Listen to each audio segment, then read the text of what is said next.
अस्सलाम वालेकुम दोस्तों, आप सबको पता है इंटरलिंक नेटवर्क का जो टोकन है वो ITLG टोकन है जिसको आप माइन कर रहे हो और इसकी लिस्टिंग बहुत जल्द होने वाली है 2025 के एंड में।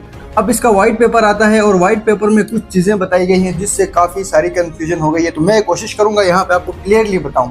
अब जो टोकन आप माइन कर रहे हो ना, इस टोकन का नाम है ITLG। माइनिंग करके आपको ये वाला टोकन मिलता है, ठीक है। माइनिंग करने से ITLG का टोकन आपको मिलता है, ठीक।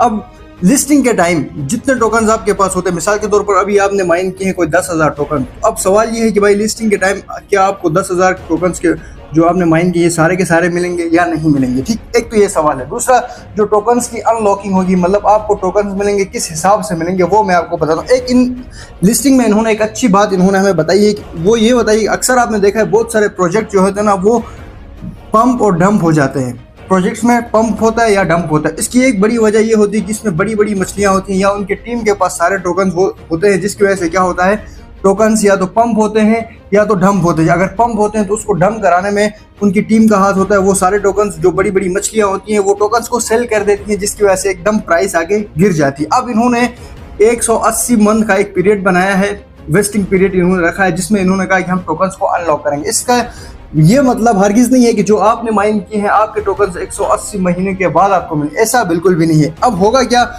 दो तरह के इसमें ना जो प्रोसेस होगा वो ये होगा कि एक बंदा है, मिसाल के तौर पर अली नाम का एक बंदा है, इसने माइन किए टोकन, इसके पास हज़ारों में है, मिसाल के तौर पर 85,000 टोकन हैं अली के पास, ठीक।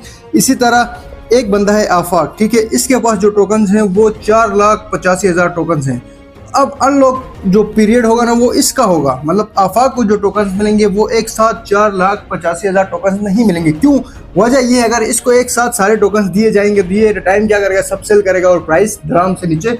अब अली के पास 85,000 टोकन है, आफाक के पास 4,80,000 टोकन है। तो अब मैकेनिज्म क्या होगा टोकन को अनलॉक करने का, वो मैकेनिज्म इन्होंने अपने व्हाइट पेपर में बताया है कि अली को तो उसके सारे टोकन जी के टाइम यानी लिस्टिंग के टाइम इसको 85,000 के 85,000 टोकन मिलेंगे, मतलब आपके पास हजारों में टोकन है तो आपको लिस्टिंग के टाइम सारे टोकन आपको मिलेंगे। अगर आफाक के पास 4,85,000, मतलब एक बहुत बड़ी अमाउंट उसके पास है टोकन की ITLG के, उसके पास ज्यादा टोकन है, तो इस आफाक को जो है ना वो टोकन एक साथ सारे नहीं मिलेंगे, उसको पार्ट्स में मिलेंगे, ठीक है। उसको डिवाइडेड होकर पार्ट्स में टोकन मिलेंगे ताकि टोकन की वैल्यू जो है वो एकदम से नीचे गिर ना सके। एक लॉन्ग टर्म विजन के साथ ये बताया गया है। तो इसका हरगिज मतलब ये नहीं है कि अगर आप माइन करते हो आपके पास कुछ टोकन है, हजारों में टोकन है, तो आपको सारे टोकन नहीं मिलेंगे, ऐसा नहीं है। जिन अक्सर तो आप देखते हो ना कि जो टीम होती है उसके पास सबसे ज्यादा टोकन होते हैं, तो टीम को जो टोकन होंगे या इनके पार्टनर्स जो होंगे उनको जो टोकन होंगे वो एक साथ सारे के सारे नहीं मिलेंगे। तो ये चीज ध्यान में रखें।